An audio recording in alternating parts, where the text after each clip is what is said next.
Yeah, I mean, there's a saying, a lot of people say this. If I knew then what I know now, things would be better, things would be different. So the secret to never saying that again is to learn from someone who's been there before. Learn from their mistakes, learn from their strategies and their wins. And so I wanted to write a book that could help anybody, buy this, not that, make better decisions in terms of their investments, their life choices, because we've only got one go around in life, right? Yes, we're all going to make mistakes. The key is to learn from those mistakes so you get better at making better decisions in the future.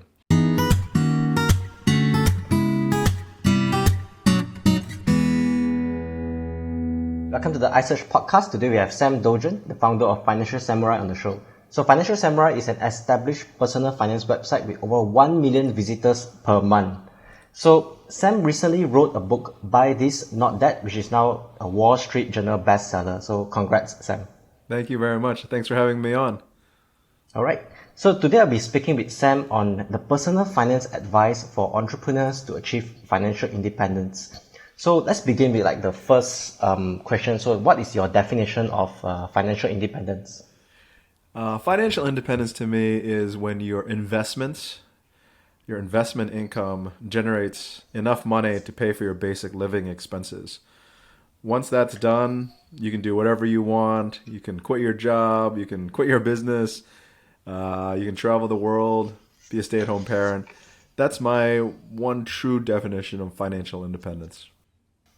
Yep. So would you say like it's like your passive income exceed your expenses? Exactly. Okay. All right. So could you share the story and journey of how did you become financially free in your 40s? Whereas most people is like, even though in their 60s or 70s, it's like they still have to like work. Whereas you are already financially free 20, 30 years ahead. Well, I think I was able to get lucky and get a job at Goldman Sachs in New York City, which is one of the big investment banks in the world. And I had to start working at 5:30 in the morning, and then I would leave at 7:30 at night. So right then and there, the first week I was working, I knew I couldn't last for more than I would say 18 to 20 years. So I forecasted my misery by saying, you know what?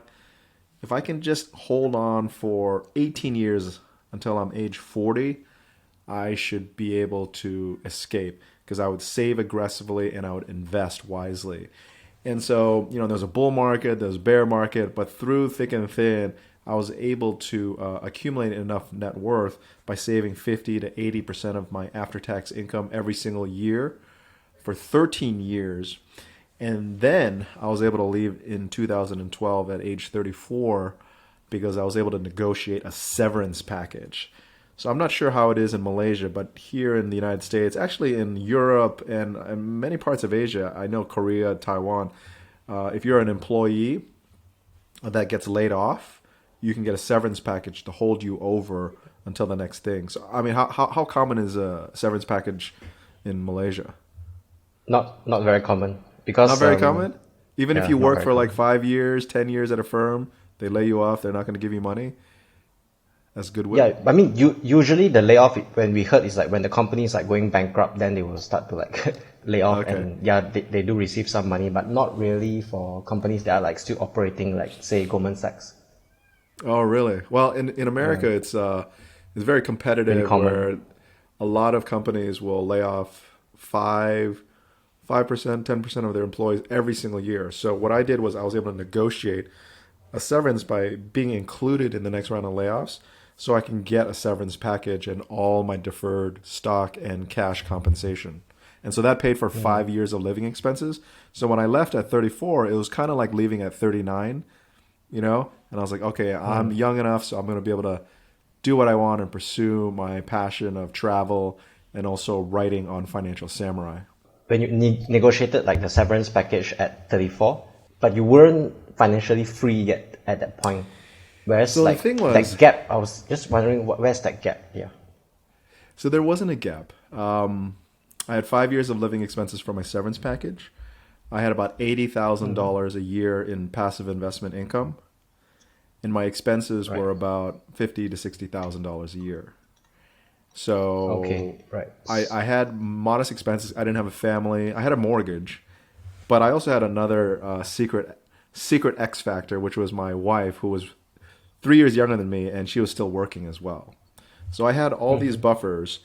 I had the severance package. I had my passive investment income. I had my wife, and then I had Financial Samurai, which was growing in terms of just online traffic and therefore online revenue as well.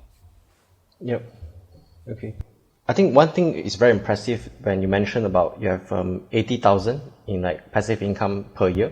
So what would you say is like the bulk of it that contributed to this impressive 80,000 per month of sorry, per year of Per passive year, per income? year. At the time, it was per year.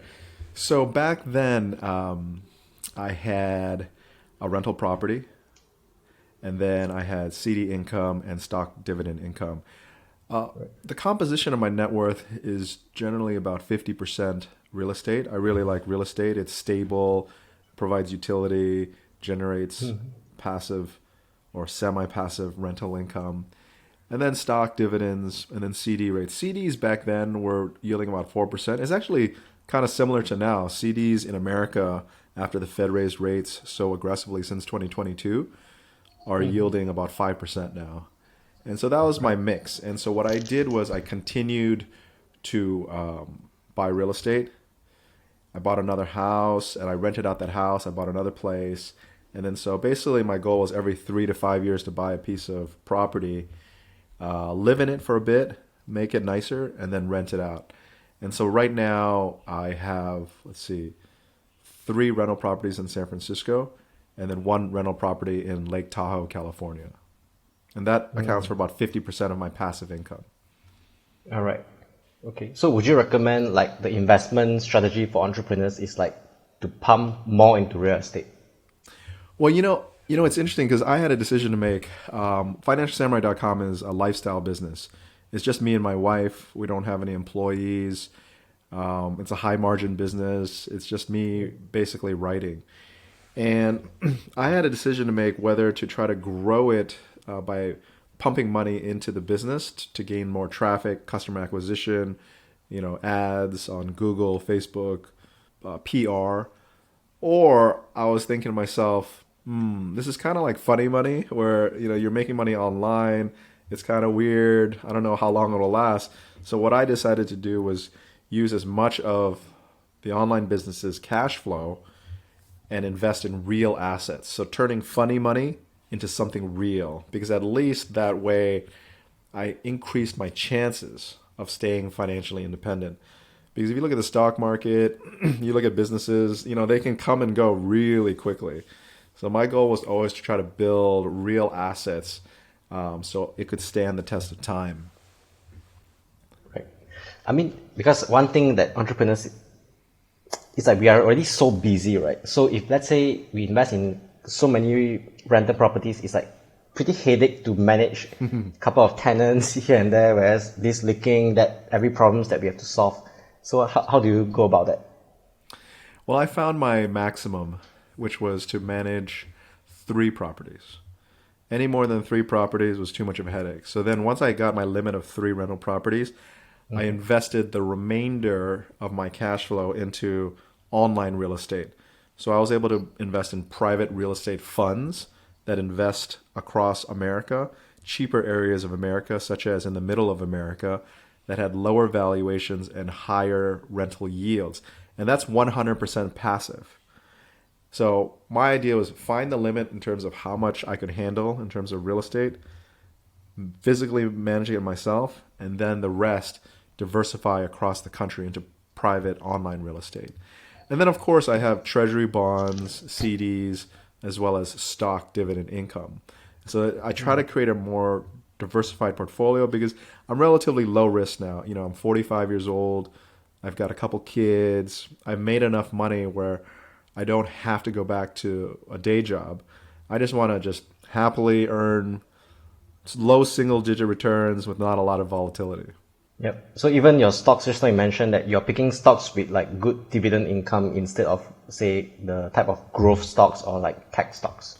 Well, I do have tech stocks because basically I live in San Francisco And I couldn't get a job at one of those tech companies because I worked in finance. So I decided to just buy all the tech companies and make those employees work for me as a shareholder, right? And so I have, I would say 75% of my public stock holdings are in index funds, the S&P 500, and then the rest are in individual stocks, mostly tech stocks, growth stocks. Right. Okay. So a relatively safe and also modest investment strategy, since most of the stocks money is in the S&P 500 instead of like, say, the tech stocks. Okay. Yeah, that's right. Right. So you came to America from Kuala Lumpur when you are like age 5? No, I went to I was in Malaysia, KL from let's see, middle school. So that was Middle school. sixth grade through eighth grade, and then I came to the United States for high school when I was 14. Oh, okay. So you stay in Malaysia like a pretty long time. Then only you 4 moved to years, like yeah. yeah, 4 years in Malaysia. Okay. How important is this move in terms of your financial independence? Um, I thought it was interesting because growing up overseas, I grew up in Japan, Taiwan, Malaysia, Zambia, the Philippines, and America. Just gave me a diverse perspective. And when I was in KL, the wealthiest people I knew in KL were all entrepreneurs. You know, they had homes in Kenny Hills and, you know, Yeah. with pools and views, and they had Audi cars and Mercedes and Porsches. And I was like, wow, everybody who's rich is an entrepreneur. And that was when I was, you know, 12, 13, 14, 11, 12, 13, 14. So it made a really big impression on me because my parents worked at the U.S. Embassy. They were in the Foreign Service. So they weren't rich. They were making just government income. So the truly wealthy, yeah, were entrepreneurs. And I was inspired to one day be an entrepreneur myself. So that planted a seed for wanting to make more money because I wanted the lifestyle they had. I remember getting invited to a party once, my friend's father, and they sent over like a Mercedes 300 SEL with a driver, and the back seat had all the fuzzy covering, seat covering. And I was like, wow, this is great. And so I wanted to be an entrepreneur, but instead of being an entrepreneur, I was able to get a job at Goldman Sachs in New York City in investment banking. And I thought to myself, well, it's hard to deny that job because it's very hard to get that job. So let me give it a go and see what happens. And then ultimately, in 2012, 13 years later, I became an entrepreneur with Financial Samurai.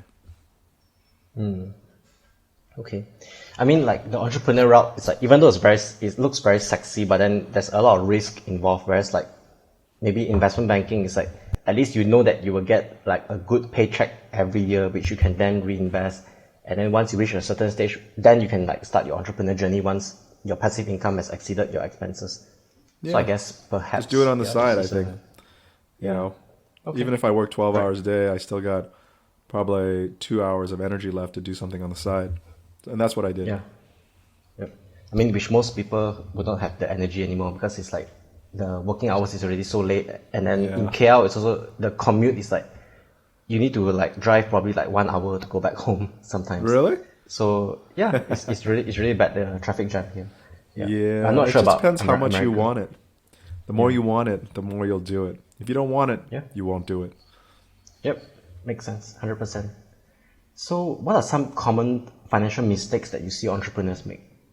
Entrepreneurs, I think one of the most common mistakes is extrapolating your income and your revenue in a way that's too bullish, too aggressive, and then as a result, you misplan your expenses, and then you might face a downfall of, let's say, 50% one day because of some exogenous variable. COVID shuts down your business, whatever, and then you're screwed. So I think careful planning is a must. You have to have a base case, bear case, and bull case scenario, and you need to plan your expenses accordingly. You know, for my business, financialsamurai.com, it's a high margin business. There's just server costs and there's me writing, right? So it doesn't really matter like what happens. The margins are so high, it doesn't matter. It's just up to me. Well, what matters is if I continue, if I die, then then someone else has to write the content. But so it's really understanding the cost structure because the businesses die because oftentimes because they can't survive the cost. They're just not profitable. And so be careful about your cost structure. Build your costs slowly over time. Don't just go all in because you think the next year is going to be up, 200% or 100%. Yeah. Okay. And I think one mistake that I see entrepreneurs make a lot is that once they get like a big paycheck or big pay rise, then that income will be used to buy like fancy cars or like luxury things and whatnot. So what is like your threshold of when am I able to like buy these kind of luxury things without affecting my income? So long as you tether your expenses to your income or to a net worth figure, you're going to be all right. The people who get in trouble, they just don't have, I would say, the patience to gut it out, to save, to invest long enough to be able to buy those things.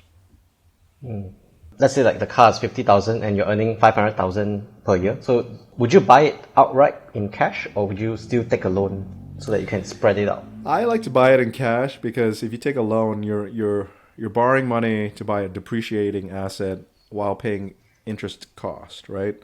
So that's a waste. I mean, ideally, as a business owner, you just buy it through your business, and then you depreciate it or amortize it across many years, whatever your country's amortization rules are. Use it as a business expense car. Okay. And how about your rule for property for own stay? For property, I have a 30-33 rule, and that's don't spend more than 3 times your gross income on the cost of a house. You can stretch it to 5 times because it depends on where interest rates are. So if you make $100,000, you can buy a $300,000 to $500,000 property. The 30-30 is basically based on a percentage of your cash flow. Don't spend more than 30% of your cash flow. So again, these rules are here to help you buy responsibly, because I think a lot of people buy irresponsibly and then they get stressed out and then they hurt their finances and it's just backwards. Yeah, I mean, these rules is really helpful to like help you stay grounded even though you're earning like a lot of money, to like not simply like splurge on unnecessary expenses until you can like really afford it. So there's this entrepreneur dilemma on whether to reinvest profits back into the business or cash out the profits and add on to their savings so that their net worth get higher. So what are your thoughts on how do you balance this? I think everything is based off your expected returns. So if you expect a higher return based on reinvesting in your business, then you should naturally reinvest more in your business. But your expectations and your calculations could be wrong. So which is why I do like diversifying into real assets, cashing out, and then buying something real. Because if your business goes down or falls, at least you still have that real asset to enjoy. I think the business owner knows his or her business the best. The return on investment in a business can be huge when you see the right product market fit, the right momentum. I've been, I would say, negligent in reinvesting in my business for design or PR or whatever. But it's partially because it earns enough already. Like I already have my passive investment income. And then the online business is a lifestyle business that's just gravy. And I just want to buy more investments and assets. So I guess the best rule is like just know yourself of what is your business potential and also like what's your risk appetite. You got to calculate your expected return on investment. Like customer acquisition costs can be good. It'll generally be pretty good for a bit, and then it's like an arbitrage away, and then like the returns get lower and lower and lower. So you got to always keep on experimenting. But you've also, you got to understand how much is enough for you. The problem with being an entrepreneur is that it can always be more, and you've got to be satisfied at some point. Yeah, that's never enough. Yeah, but I found my enough like 4 or 5 years ago. I'm really happy just keeping it the way it is. Yep. Okay. So speaking of that, like how is life like being financially free? Like is early retirement as glamorous or cool as people think? I mean, I think it's awesome. Really, it's awesome. Just no alarm clock, do what you want when you want. You don't have to hang out with people you don't like. You can just only hang out with people because you enjoy their company. There's no like agenda. There's no you need to be nice to them even though they're unfriendly people to you or they insulted you or whatever. It's really amazing to be able to speak your mind and not feel like you're trapped by society. And I wish people couldn't really experience what it's like, because if they did, I think they would work harder, save more, invest more, study more, figure ways to generate more investment passive income. Okay, great. So I guess before we end, is that the reason why like you wrote this book, Buy This, Not That? It's like to educate people on like how to like retire early, how to manage their finances properly. Yeah, I mean, there's this saying, a lot of people say this: if I knew then what I know now, things would be better, things would be different. So the secret to never saying that again is to learn from someone who's been there before. Learn from their mistakes, learn from their strategies and their wins. And so I wanted to write a book that could help anybody, buy this, not that, make better decisions in terms of their investments, their life choices, because we've only got one go around in life, right? Yes, we're all going to make mistakes. The key is to learn from those mistakes so you get better at making better decisions in the future. And so buy this, not that, not only helps you build more wealth in terms of entrepreneurship, real estate, stocks, any type of investment, but also to help you decide on your career, your love life, and many other big topics I don't think many people talk about, but that's really what life is. Money, life is not just about making a lot of money. It's about utilizing that money to go enjoy doing what you really want.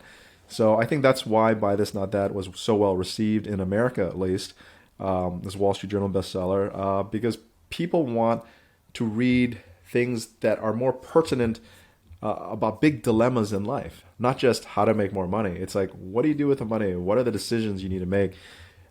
Because at the end of the day, yeah, there's only so much money you can make. Your happiness doesn't increase after that certain threshold. I think that threshold is about $100,000 a year if you live in like a lower cost city in America, but it's more like 250,000 a year if you live in a more expensive city. But after that, it's like, it doesn't really matter the more you make. So I really wanted to help people who are serious about financial independence, who want that freedom to get there. All right. Cool. And that's a wrap. So thanks, Sam, for coming onto the show. Check out Financial Samurai and Sam's book, Buy This, Not That, down below, and I'll see you in the next episode. All right. Thanks a lot for having me.